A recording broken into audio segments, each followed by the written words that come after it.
And welcome to the inaugural Wellesley in Business Symposium.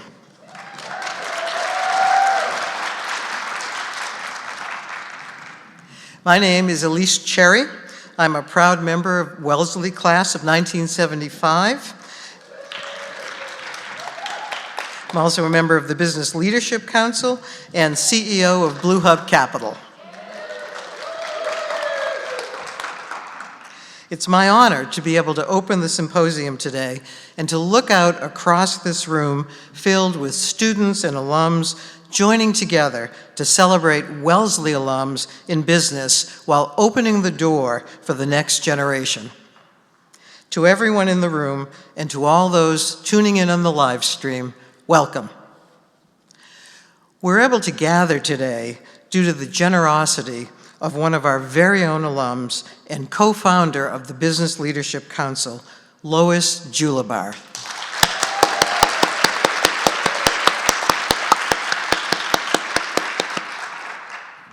Lois's vision of bringing alums in business closer to the college is something that I have cared deeply about for many years. In leading the College to Careers Connection Committee, otherwise known as the Quad C, within the Business Leadership Council, we sought opportunities to support the strategic efforts of the college and to ensure that students were exposed to expertise within the Wellesley network, broadly known as the most powerful network of women in the world.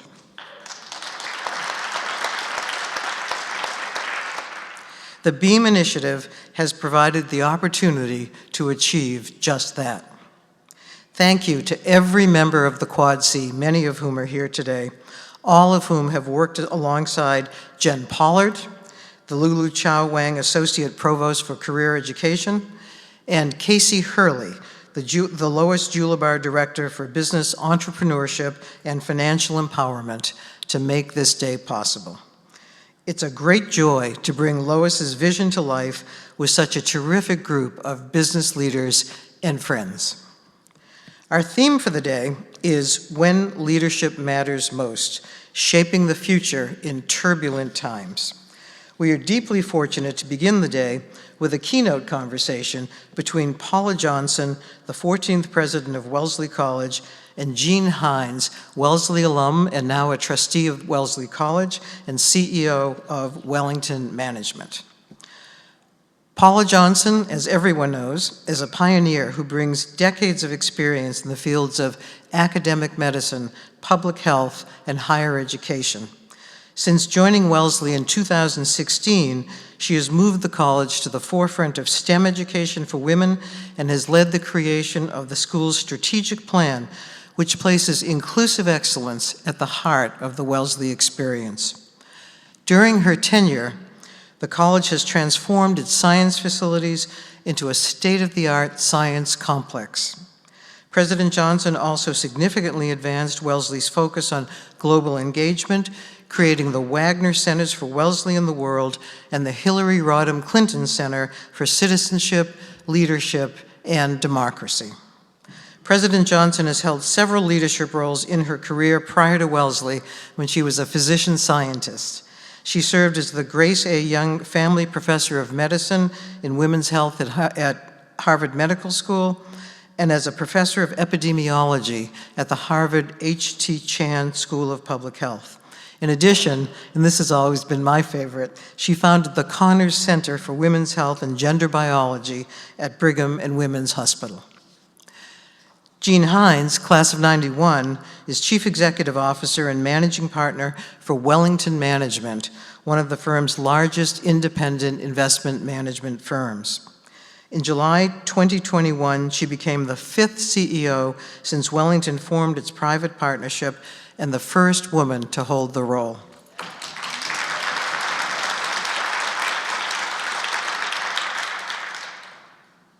Hynes oversees more than 3,000 employees in 19 offices across North America, Europe, Asia, and the Pacific.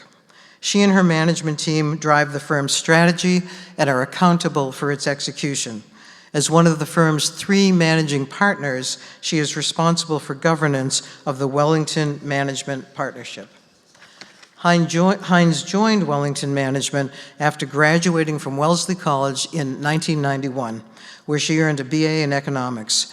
During her tenure at the firm, she has researched the pharmaceutical and biotech industries and held numerous roles, including global industry analyst and leader of the healthcare sector research team. From 2013 to 24, she served as portfolio manager for the firm's healthcare team, including the Vanguard Healthcare Fund, one of the world's largest dedicated healthcare funds. Hynes is the recipient of several industry awards, including Forbes 50 Over 50, Barron's 100 Most Influential Women in U.S. Finance, 100 Women in Finance's North American Industry Leadership Award, and the Hedge Fund Journal's 50 Leading Women in Hedge Funds. Now, without further ado, please join me in welcoming two incredible leaders this morning, Paula Johnson and Jean Hynes.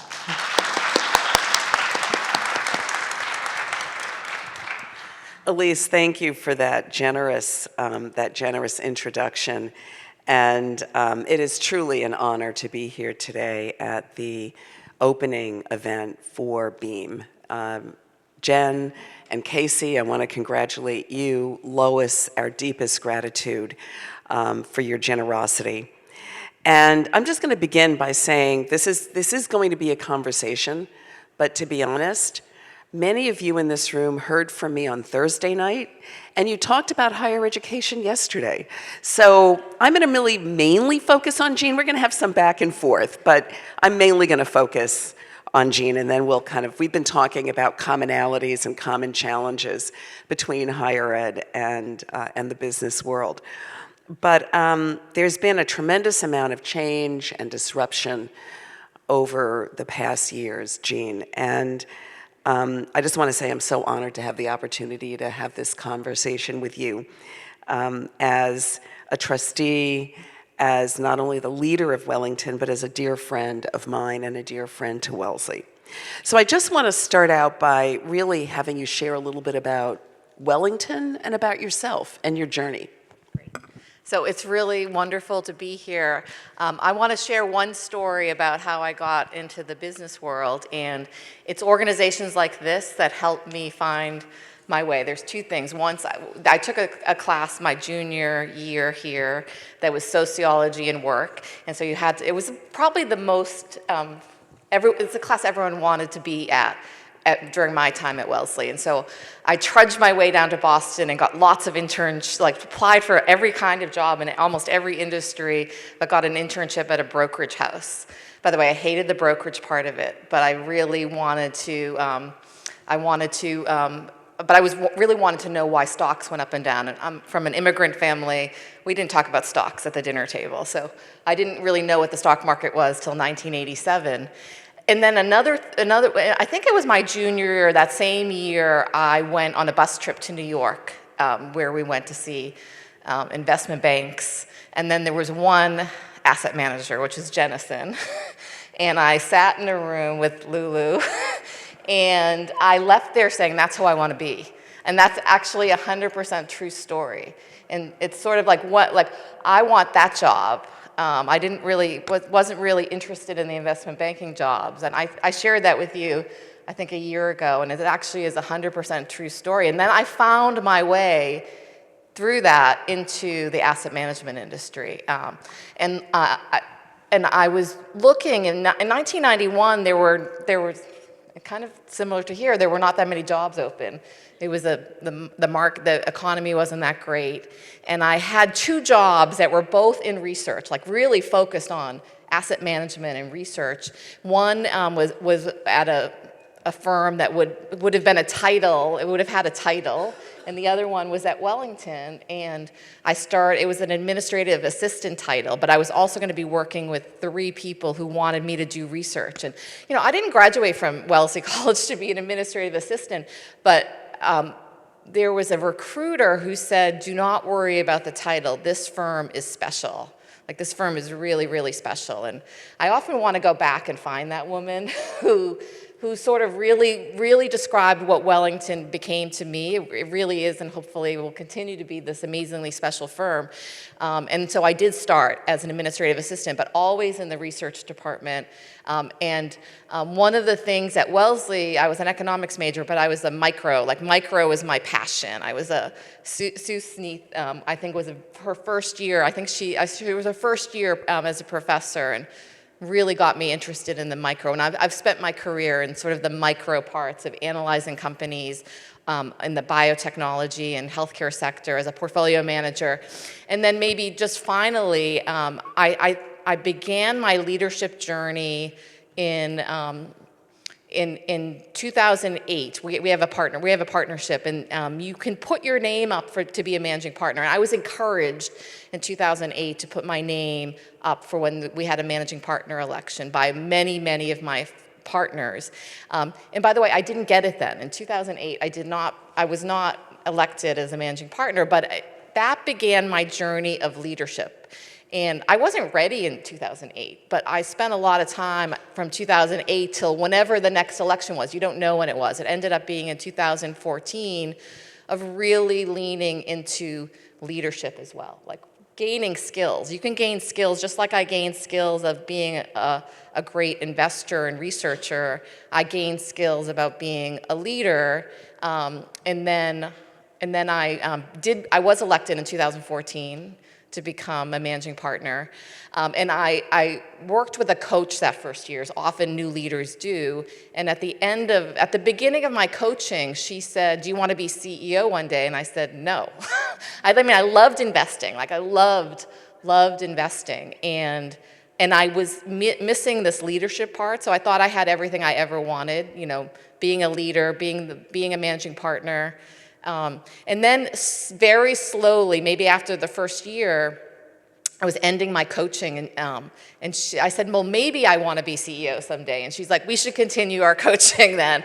And that was actually a really good decision. I funded it personally, but it was like having someone going on the journey. Did I want to be an investor, and that's how I wanted to spend the rest of my career? Or did I have the skills? What would have to be true if I was going to be in a position to be CEO someday? And that's how I got to where I am. And I stopped managing money, as Elise said, at the end of last year, which was very bittersweet, but I'll come back someday. I'll come back someday in my retirement too. Pharmaceuticals and biotech. I love it. And I just want to tell you, Jean, before she joined the board, was on the investment committee, and at the beginning of COVID, she said, "I think we're going to get this one in terms of a vaccine." I said, "Jean, you know how long it takes to get a vaccine? Now, I've spent my life in medicine and science." She said, "No, I really think so." And you were right.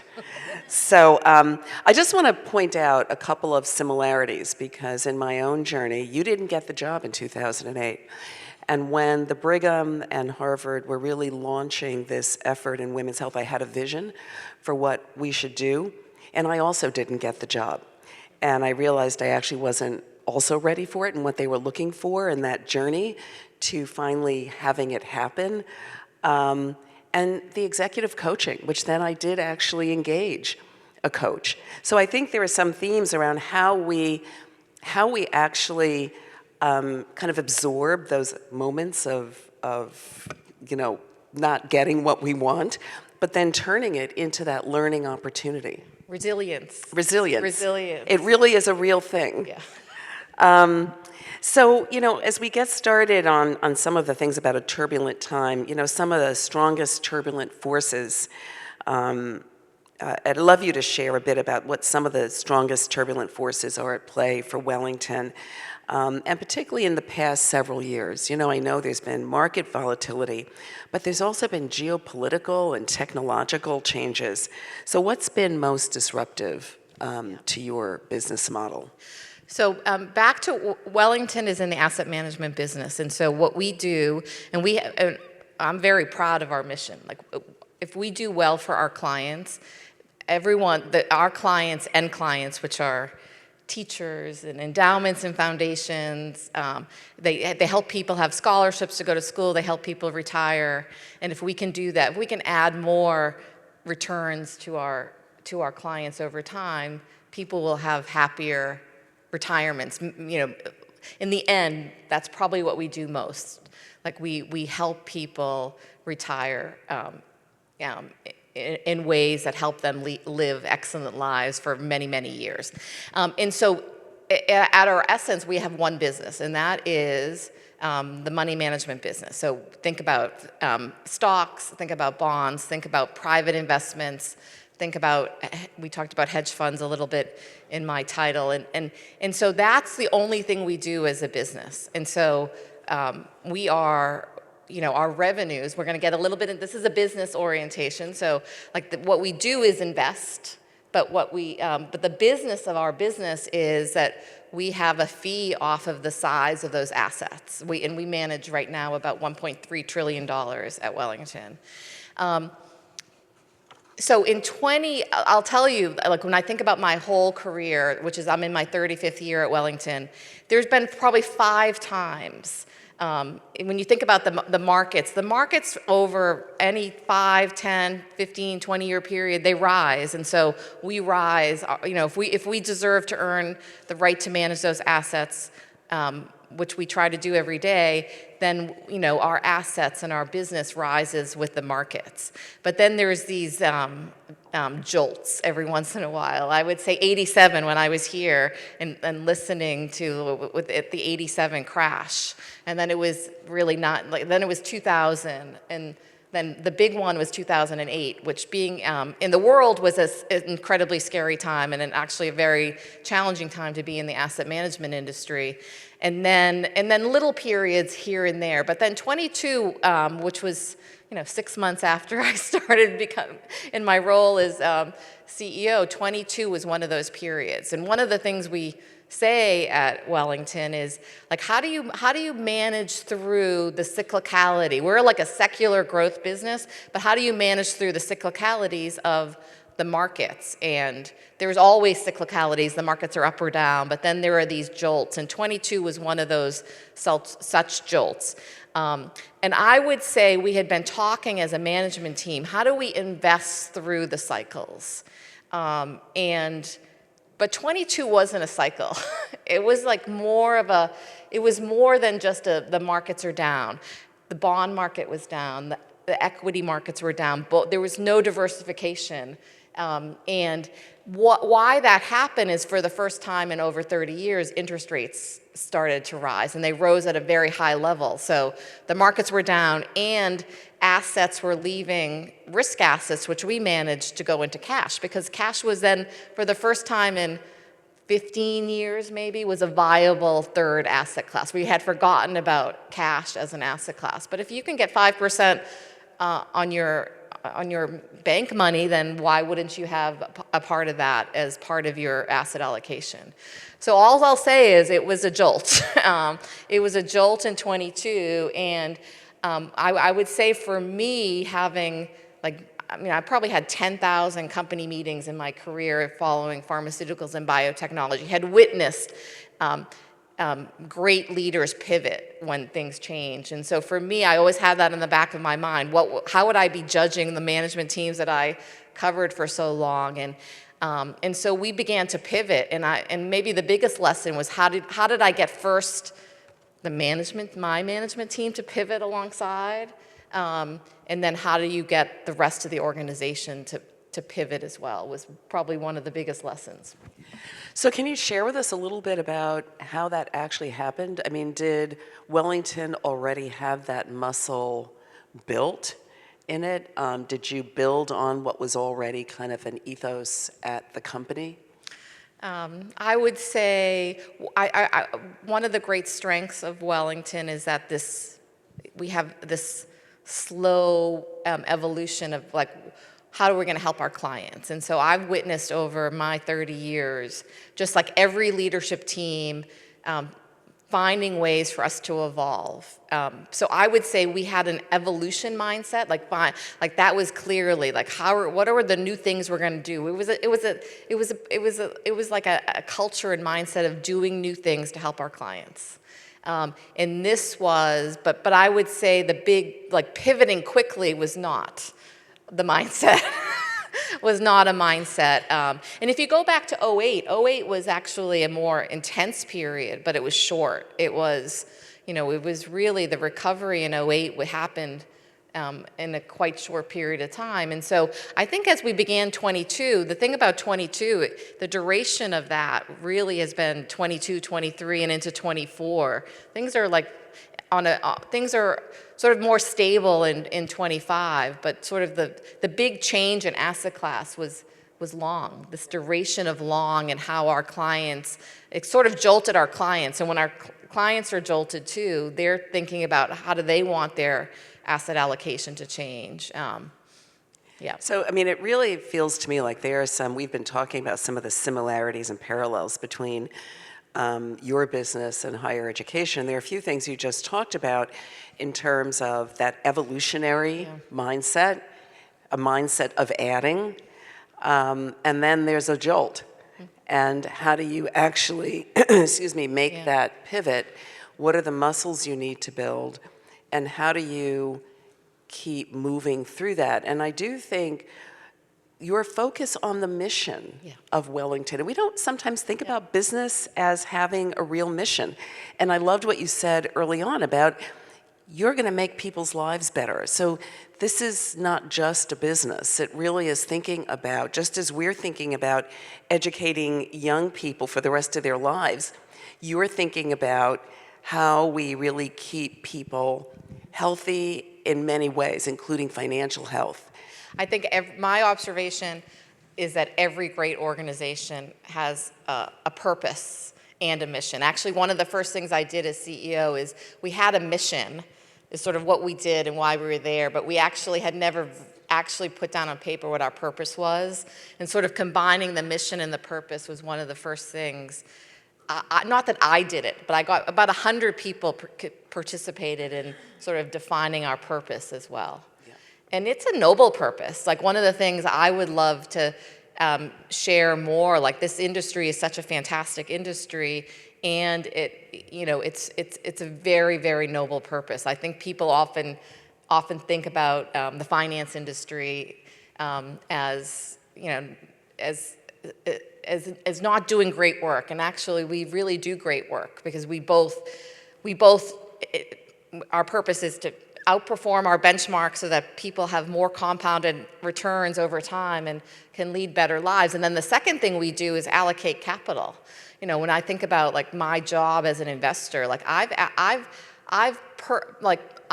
given money. I've had companies that I've invested in that have created drugs that have changed people's lives with multiple sclerosis and cancer. And so there's almost like two purposes, two parts of what we do. We allocate capital to, hopefully, companies that are going to innovate and change people's lives. It's like a dual purpose.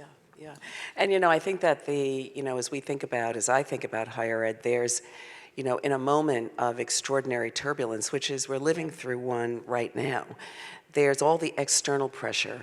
Yeah. And I would say here we've talked a lot about the federal government, but we're also facing the state government pressures. And I would say that there's pressure all around. It's not just conservative Republicans, but it's also very liberal Democrats who are looking at schools, particularly those that are well endowed, as places to gain revenue, and figuring out how we keep our mission central of educating young women who are going to make a difference in the world, how we are going to provide an opportunity for amazing faculty to do their work, while we get to know this external world and really respond in a way that we're not necessarily built to respond. So, higher ed isn't built to respond quickly.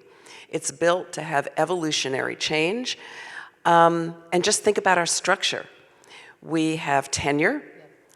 So people are given tenure and hired for life. There are many good reasons for that in terms of academic freedom and investment, but there can be downsides to that. We have faculty, we have something called, which is non-existent, I think, in the business world, something called shared governance, which we can't really just make certain types of decisions. there are certain things in my purview, there are certain things that are not. So a lot of this, and probably there is this commonality here around how we use influence, right, with the mission and purpose at the center. I actually, Paul and I have had many conversations over the years, and I consider Paula the CEO of Wellesley College. She like, what she does is what I do. It's just in a different, like, think about it as a different industry. And I often like to think about the analogies of businesses. And the asset management industry is actually 10 years or 15 years behind what the pharmaceutical industry went through. So I actually have mental models of how much that industry changed. But I also think, if I had to do the analogy of Wellington, you're the CEO, I'm the CEO. I think the professors are probably our portfolio managers. And they're so necessary. And they're the scientists of biotech and drug companies. Like, the three analogies of them are very similar. Like, they are artists. Those three, they're artists. And then I think our clients are the students, right? Like, our end clients are probably very similar to the students here, because that's ultimately who we're serving. So there's really so many analogies. We have shared governance too. Yeah. I think every company has shared governance. We have shared governance with our partners. Yep. And believe me, they are we have to share the governance, even though we have to make, in the end, so that means there's a lot of iterating, aligning, bringing people along. You just can't be top down and these are the decisions. Yeah. Absolutely. And then in boards, it's probably the boards. It's probably like that, yeah. Yeah, where we might not have a stock price to deal with, and neither do you, because you're a private company. But our boards are so critically important in terms of what they provide for us, in terms of expertise, very broad thinking, and quite frankly, being the keepers of the future. Of our organizations. So can you just share with me, in kind of this, you were talking about sometimes of turbulence, 2022 being one. What were some of the challenging decisions that you had to make? So really, it was about, if I had to take a step back, it's about how do we pivot the firm at a faster pace so that we are providing capabilities that help our clients. And just to share, if you go back into the basics of our business, we're a pretty capital light business, meaning we don't need a lot of capital and balance sheet to really do our business. Think about big industrial companies need that. We are a relatively capital light business. And if you start an equity fund, like a stock fund, a portfolio, that's like the most capital light part of our business. And the more you get to fixed income, the more you get to privates, the more we are expanding in wealth, you need more capital. And so I think the biggest decisions, the biggest pivots we had to make were, when you need more capital, you need more data to make those decisions. And so one of the things, probably from an organizational perspective, is instilling sort of a discipline of we actually never had, we only looked at revenues. We never actually really had a system in place to look at costs. And there's nothing wrong with looking at costs. Actually, data actually gives you, it was almost like a dirty word. And so one of the things we've done is really allocate costs to the different parts of our business. We still have one business. And it's great to see a few years later, seeing much more, everyone will say I'm making better decisions because I have data. And so it's sort of if I think at the pure organizational level, is in this period where we have to invest, and we're dealing with, invest to help our clients, and dealing with sort of a background that's difficult, how do we make better, how do we allocate scarce resources in a way that's going to help us make a long-term pivot to help our clients? Because Wellington's going to have its 100th year in 2028. My goal is to make sure in my short period here, I'm a steward of the firm so that it's here for the next 100 years. And so I think the most difficult decisions have really been like, how do you set up, as you just go along in business, you sort of have an organizational structure. And I told you about the jolt and our client, real jolt. And then what's the organizational structure that allows you then to, within a new environment that allows you to make decisions faster, to innovate faster, and to serve your employees and to sort of serve all those stakeholders, with the client being the most important one. Sort of like we always have this term at Wellington, client for himself. If we serve the clients well, the firm will do well, and then individuals will do well. So how do you do stakeholder management when you're in the midst of change? And so I think for me it's been really we call them elephants. Every company has an elephant put the elephants on the table, things about the culture of a company that are hard to change. And one of the things that I think has steered Wellington really well over its 100 years is that we have amazing people, and the people are really about we want to be nostalgic about a few things. Who's working at Wellington, how we treat our clients, and what are the values of people, and everything else is nostalgic in my view. Like how we're organized, like what capabilities we have. Like if you have people with the same values and meaning, and for us that means we're a meritocracy. We talk about we're set up as a merit-based partnership, and that means we want to be good at what we do. We want to be competitive at what we do, because if we're not good and competitive, then we're not going to serve our clients. And so, at our core, that's one of our values, that we're a merit-based organization. And so everything about that is a core part of Wellington. We are a client-based organization. We're a fiduciary-based organization. We're an integrity-based organization. We value collaboration. And so, that's the only thing that I think that you have to keep constant in every geography. We talked about the 19 offices. We only used to have one. I've seen, how do you hire people in 19 different places around the world? And I can tell you, we have hired people with the same shared values every place in the world. And when we make mistakes, they actually are not great for the culture. And so you need to change those. So making sure we have those shared values, and then we question everything else. So I feel like in the last 4 years, I've been putting some elephants on the table about our strategy. And are we doing this because that's how we've done it?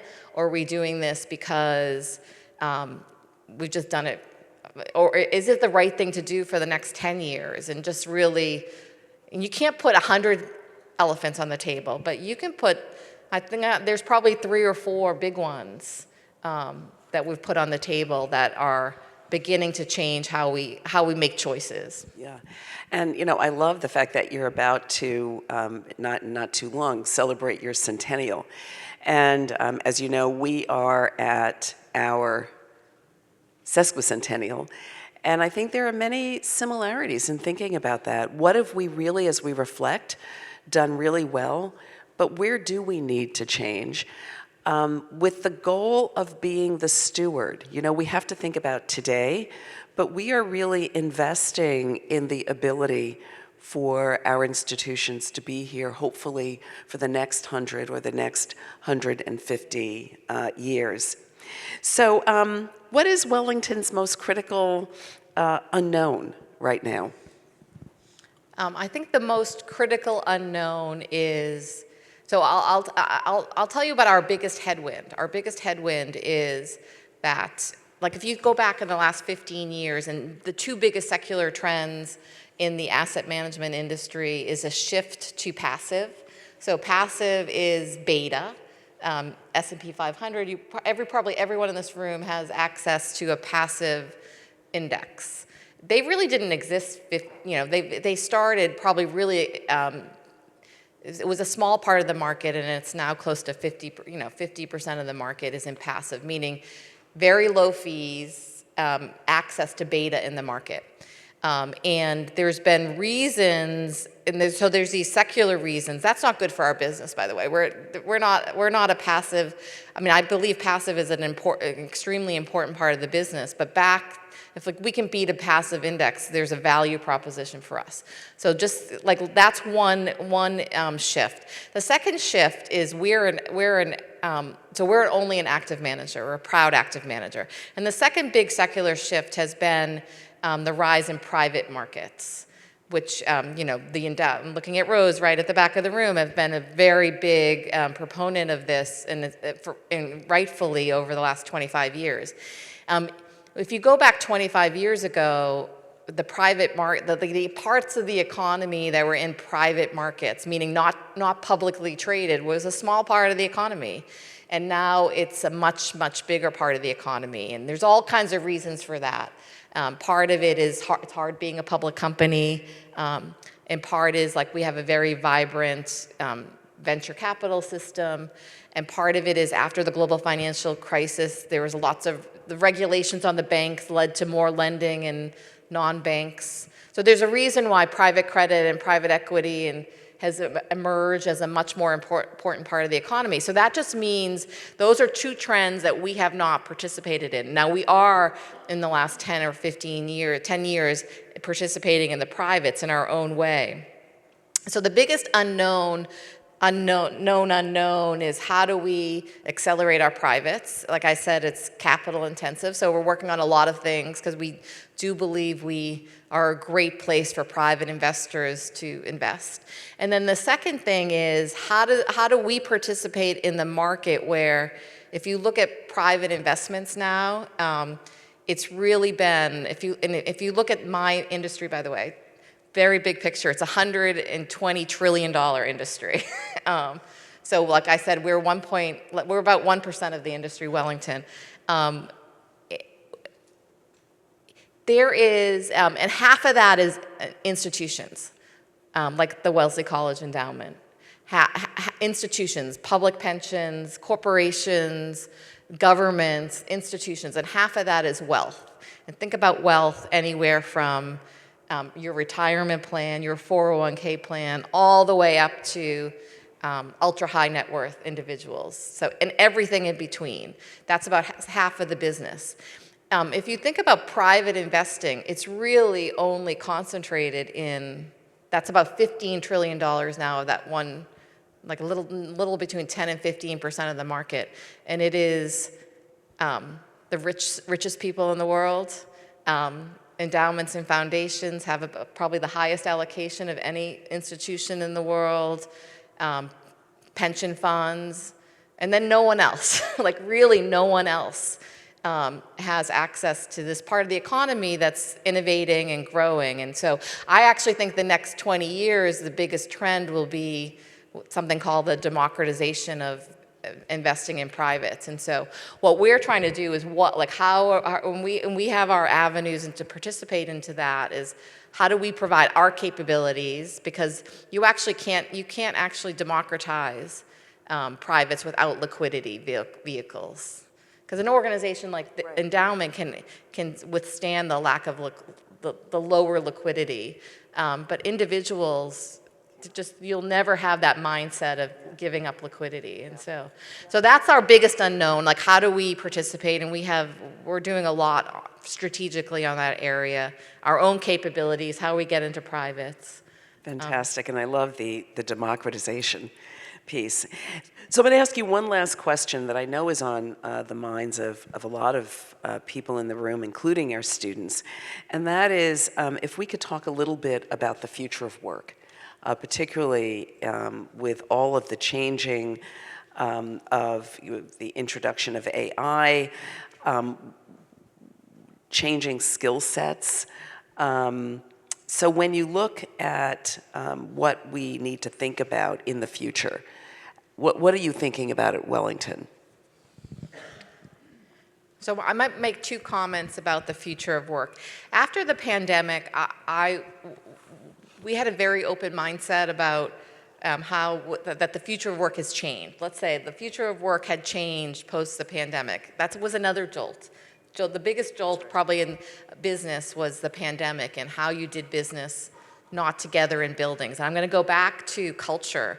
One of the things we used to say at Wellington, that our culture was because we were all together at this building in Boston. And that was like, let's say the 90s. And I remember like sitting in a room when we began to globalize, and we were going to have investors in our London office, and they asked for people like, did anyone want to go and spend time in our London office as like part of the culture? And I actually moved my family. I have 4 daughters, by the way.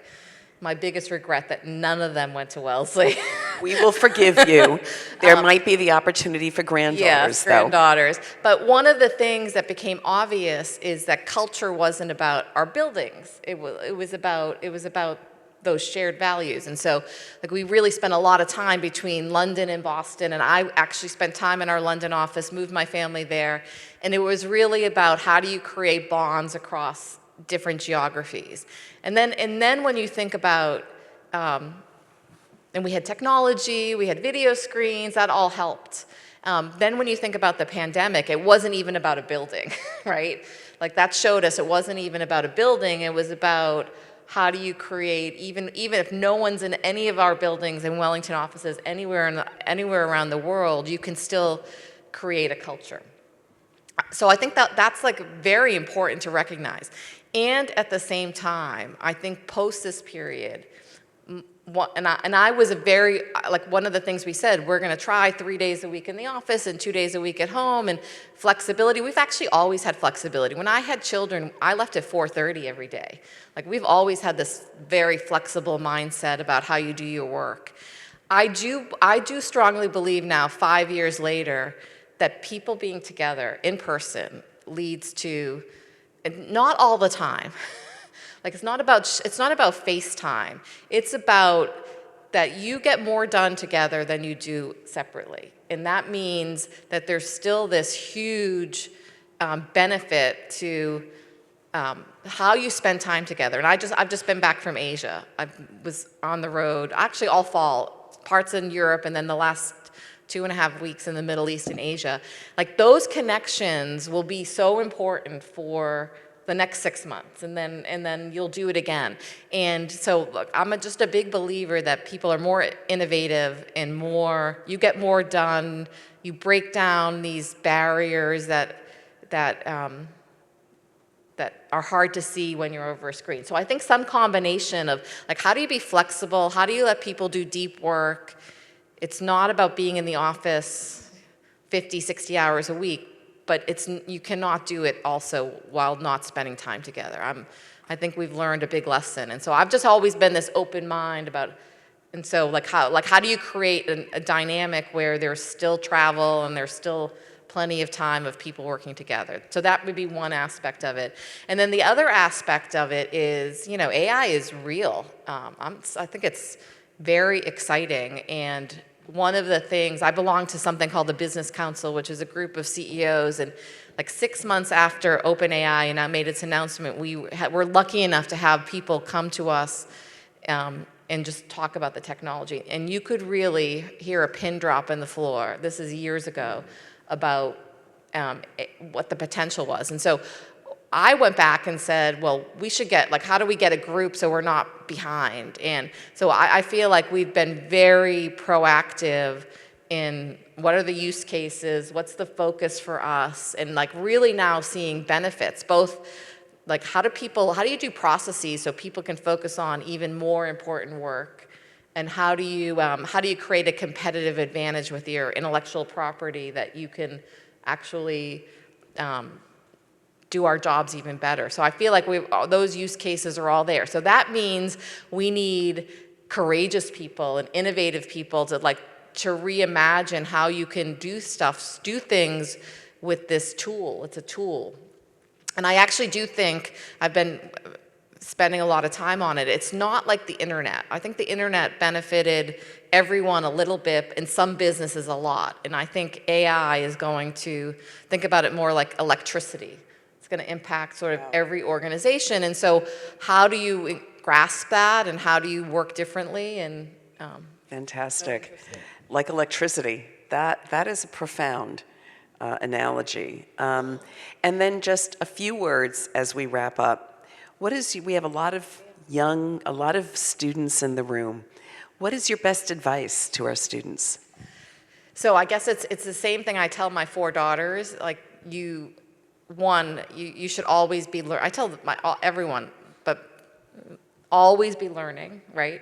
It's like I'm learning now. Like I still spend a lot of time on leadership, my own leadership training. So how do you constantly learn? The more skills you learn, the more you're able to navigate through these difficult times. And those learnings meaning like how do you take care of yourself? How do you learn new skills for business? But how do you also create a life where you are well, right? Sleep and perfection is wellness. not the goal. No. And then I would say also, like one of the things, back to the coaching, like I began my coaching journey in 2008. I was in London, as I said, and one of my colleagues' wife was an executive coach, and they had just moved to London too, and she had no clients, and so she took on Jean. And that was the beginning of my journey about learning about myself. Like no one had ever, so I think the most important part of coaching, and you don't actually need a coach to do that, but what motivates you, I spend a lot of time on what motivates me, what are my skills, what are your energizing strengths, and what motivates others around me, because there was a lot of tension at that time on my team. And so like learning who you are and what motivates you and others. So like self-awareness is another thing. Like learning to take feedback. And I'll say this, no one gives feedback well. No one. Like I don't give feedback well. Everyone gives feedback imperfectly. And it's like when people give you feedback, there's a bravery to it. And so like how do you get really good at taking feedback? And one of the observations that I've made over time is when people give it imperfectly, you tend to dismiss it.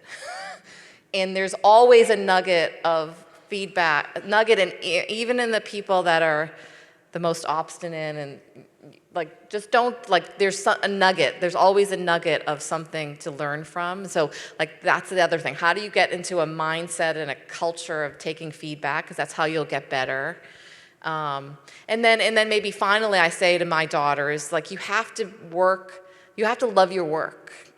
And I'll tell you one story at the end, but you have to love your work, and then you have to be at a firm where you highly value their culture and their values. Can I tell you one last story about work? Absolutely. And I've said I've raised 4 daughters, and have had a wonderful career. I've loved work. Really, for you students out there, you can find I never had the Sunday nights, I don't want to go to work on Mondays. I almost wanted to go to work on Mondays. And I remember I had twins in the middle of the 4 daughters, and it was Lent, I'm Catholic. And we were like, what are you going to give up for Lent? And they were 4 at the time, and they were in the magic marker stage. And being a mother of kids in the magic marker stage, it just gets everywhere. And so they had decided to give up magic markers for Lent. And then we were driving, and they said to me, what are you going to give up for Lent? And I'm like, I don't know yet. And they're like, you need to give up work. And it's a funny story, but it was more like at 4 years old, they knew that I loved work. And that was okay. That was okay. That was good. Yeah. And I'm sure they loved you for it. Jean, just thank you. Thank you for sharing so much of your journey, your wisdom, what you've learned. It just, I think, has energized us all. And now we are going to take a few questions. Can we first give a round of applause for Paula and Jean? Thank you both so much.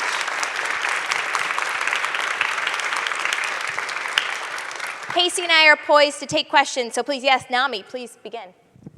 Hi, Jean. Hi, Paula. So, wow. I mean, not only is it difficult and challenging to lead during turbulent times, but your brilliant analogy of the shared characteristics of faculty and portfolio managers, that was amazing.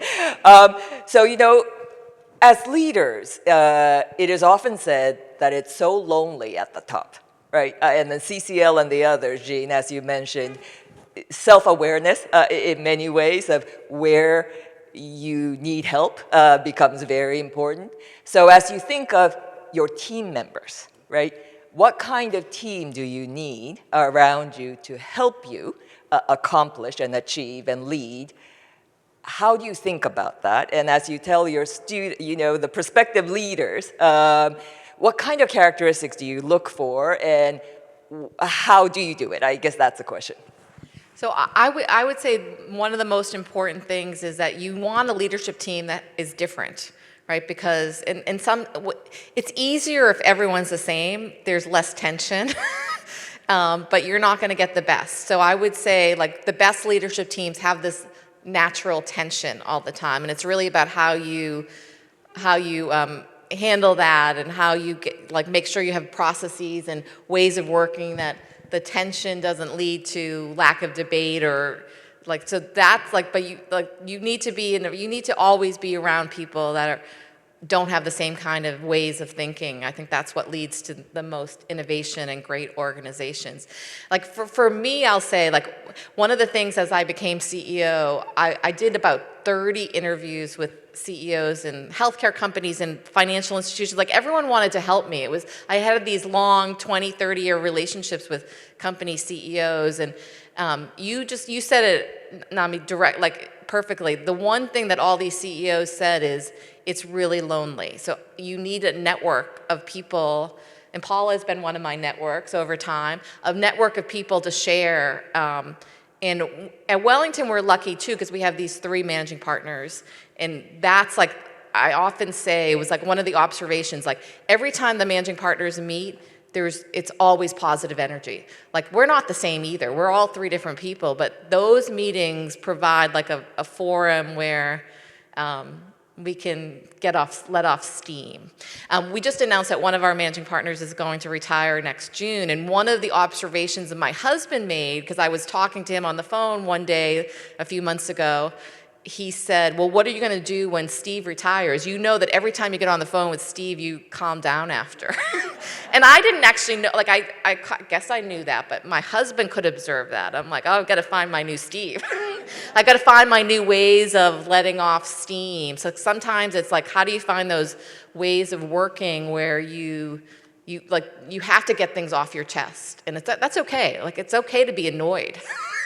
And then sometimes for me, if I get it off my chest, then I can get past. It's kind of like taking the feedback. I can get past it. And so I know for me, sometimes I need to be unreasonable to be reasonable.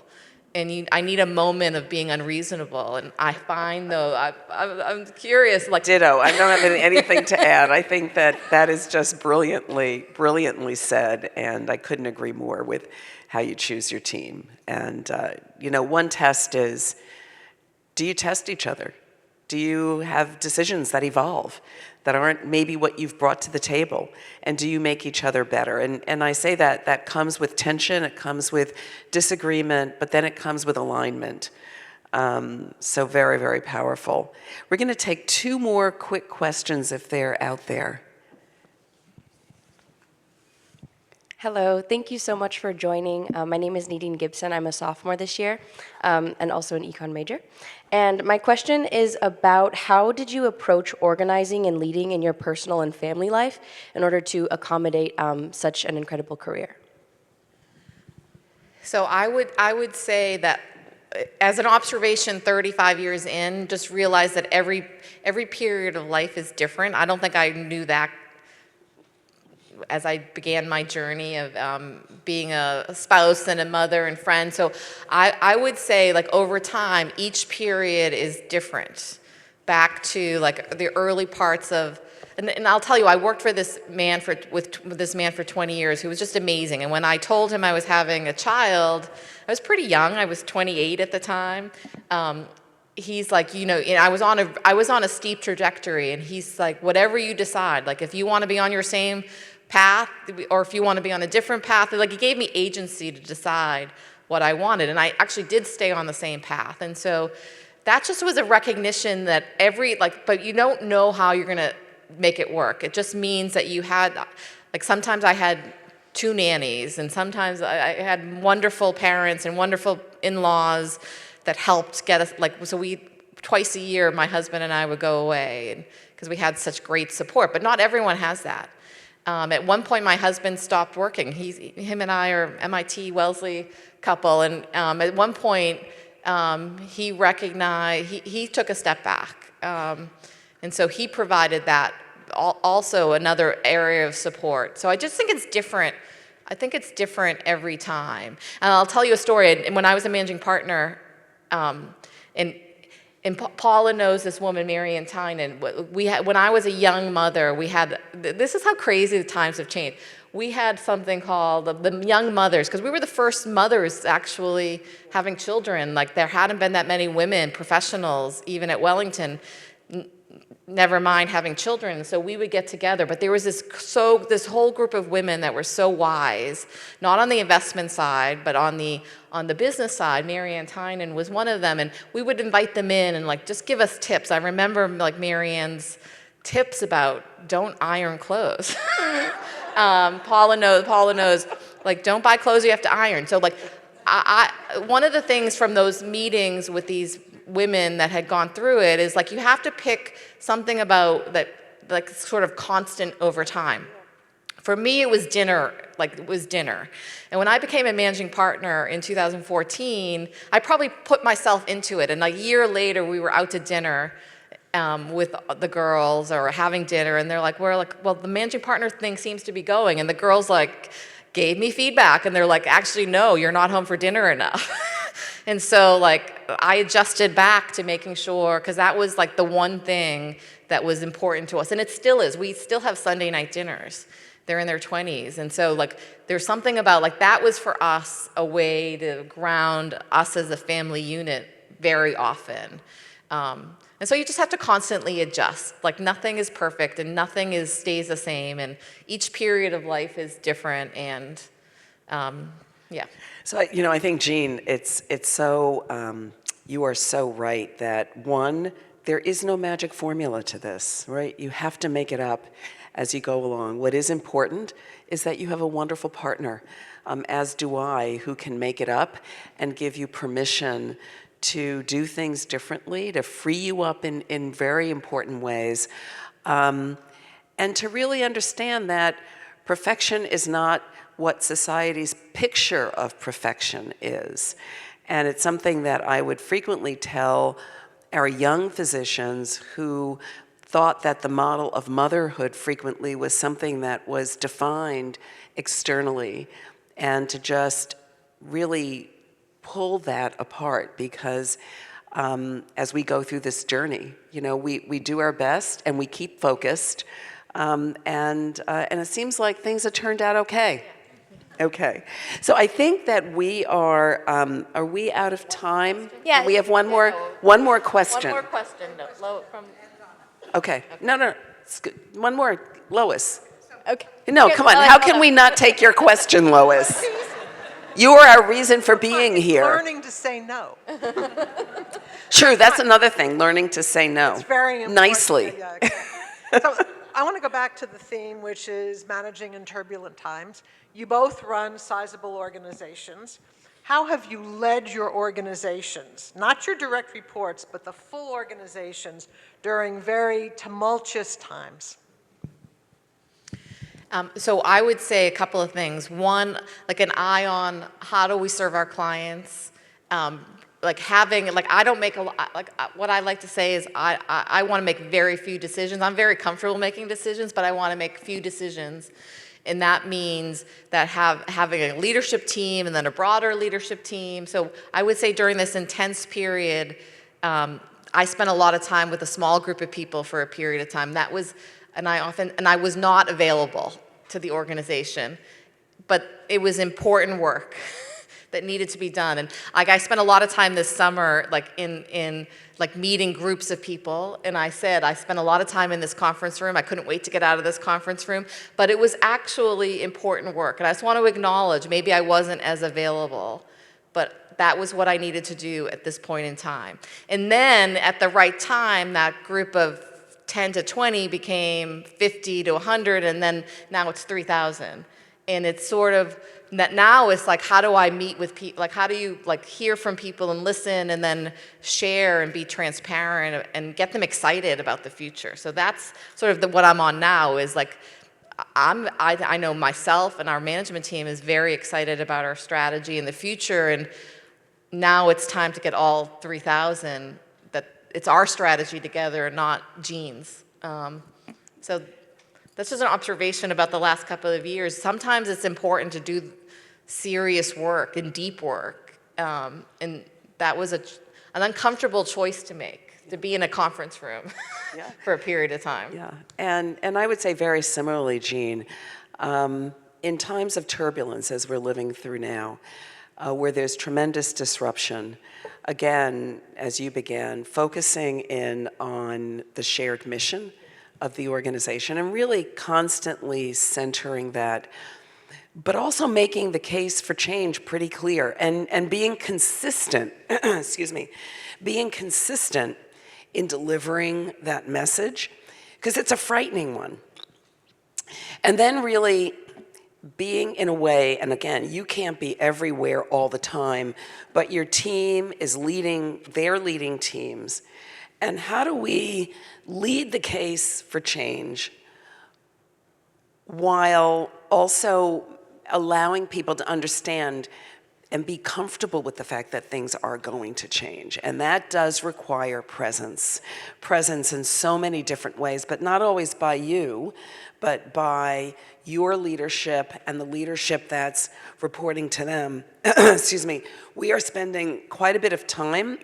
We have a fabulous Chief Human Resources Officer, and we are doing quite a bit of training of the leaders kind of 2 levels down, who really do need to be on the front lines in ways that sometimes we can't. And how do we build that alignment? Because without change, we will not be as excellent. And we need to be even more excellent, and that's what we want to do for the next 100 or 150 years. Thank you.